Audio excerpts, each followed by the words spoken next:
Our final position group, Brian, is the offensive line, and we're talking about 10 offensive linemen, right? So numbers, no problem, right? And again, again, I'm starting to go through my reasoning.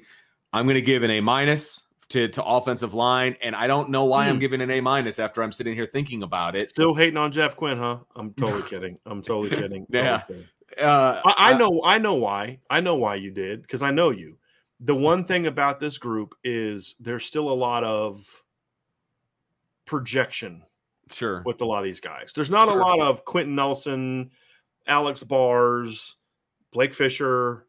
Okay, this guy's ready to play as a freshman. Because, again, we can't factor in what Joe Alt did as a freshman into this evaluation. Right. That's the thing. And we loved Joe Alt when he came in, but we loved the ceiling. He had a very, very high ceiling and a very high floor. Now, but it was, what is that going to be? Here is the one thing about how Joe Alt's evolution does factor into my ranking. And I went A. Because now, with Joe Alt breaking out, I look at Emil Wagner a little differently. Meaning, Emil now gets more time. Yeah. And you don't need him to, because if going into last year, what was the big? I don't know who the tackles are going to be in the future. You got Blake Fisher, but Joe Alt's probably going to need 3 years, because the thing about Joe Alt that I said about him last year was, this is a kid that has a lot of upside, but he's going to need some time. It's just, how's it going to be? And here's the funny thing that I wrote about this group. Because I gave the offensive line last year an A minus, not an A. And here's what I wrote. I said this is the grades for the 2021 class. I said the player that holds the key to this class jumping to an A grade during their careers at Notre Dame is North Oaks, Minnesota Totino Grace tight end Joe Alt, who projects to play offensive tackle in college. Alt has a low floor, and we don't yet know if he can add the necessary weight and strength needed to play tackle in college without losing the athleticism. The reason I love this signing, however, is that Alt also has an extremely high ceiling. If he maintains his foot quickness, agility, and balance while getting to 300 pounds, adding grown man strength, there's a chance that Alt could become a really darn good college tackle. If that happens, this class jumps up to an A grade, right? So the thing I didn't love about last year's class was because there were a lot of guys like that. There were projects. It was Blake, Rocco, and a bunch of, I don't know. Sure, exactly. And I think that could factor in why. That's why I didn't give last year's group an A, even though it had Blake Fisher and Rocco Spindler. So I can, and then this year's class, you've got, Ashton Craig's a bit of a project. Emil's going to need some time. Ty Chan's probably going to need some time. So I understand why you'd go A minus from that standpoint. Because you got 3 high level guys, coming out of high school. In the 2 groups. Totally. You could argue 4, but 3, because you go Blake, Rocco, and Billy Shrout. I think you could throw Joey Tanona in there. Okay. I think Joey's pretty freaking good. Okay. But, but that's I fair. could, That's fair. But it's if we're talking, the higher end guys, there's less higher end guys than there are medium to project guys. Right. There's outside of Blake, there's no Quentin. There's, like Harry Heastand used to get 2 of those guys a year. Right. And this year they got 1. Last year they got 2. I liked Rocco a lot. I didn't view him quite as high as some others. I thought he was, a top 100-ish guy. Billy Shrouth grades out higher to me than Rocco, which says a lot because I still do like Rocco.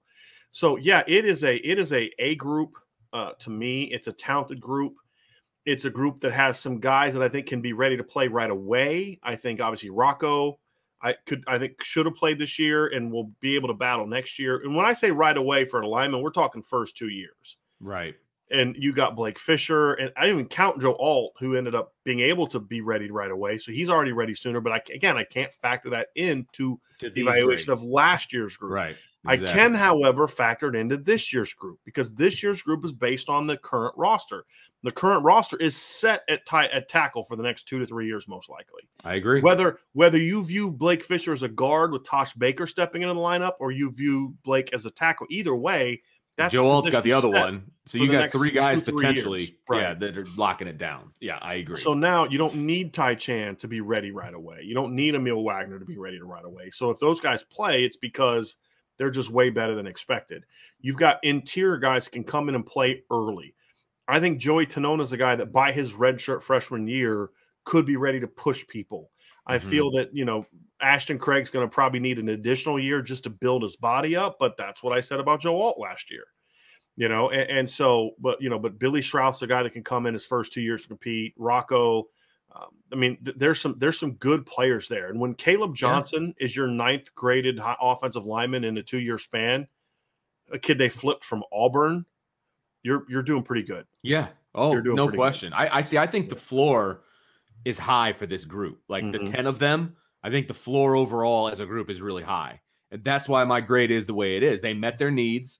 They complement each other. They've got positional flexibility, a lot of these guys, right? And so that's why the grade, and you've got some top level guys, right? It's not just a bunch of projects, okay, that you met your needs with, right? There's top level guys, there's project guys, but those project guys have guys in front of them right now. And so it's an A- for me. But let me tell you, I could easily be talked into an A, but it's an A- for me just because of the question marks for some of them. You know what I mean? Not everyone is necessarily a home run, but again, in offensive line recruiting, they don't all have to be, they don't all have to be home runs, right? They don't have to be. And so it's an A- for me, but again, that's splitting hairs. It's still an A. It's still an A category, right? So, and I guess for me, I kind of I always look at linemen as more projection guys. I mean, look, if Quentin Nelson can't start until his second year, exactly. That position's just a little bit of a different animal. So that's why I don't ding them as much as for the projection guy. It's different. Like it's different between a project and a projection guy. Joe Alt was not I had this argument with a buddy of mine. Joe Alt was never a project. He was a projection guy. A project is a guy that you just don't know if this guy can play or not. Right. Emil Wagner's not a project because I don't view a project as a guy that just needs time to grow his body. A project is Tate Nichols. Remember him coming out of Kentucky where I don't have a clue if this guy can play tight end. I know he's big. He's got a great frame, but I don't know if this guy can play offensive line. I have no clue. That guy was a project, right? There's a difference between that and a guy that just needs to grow his body.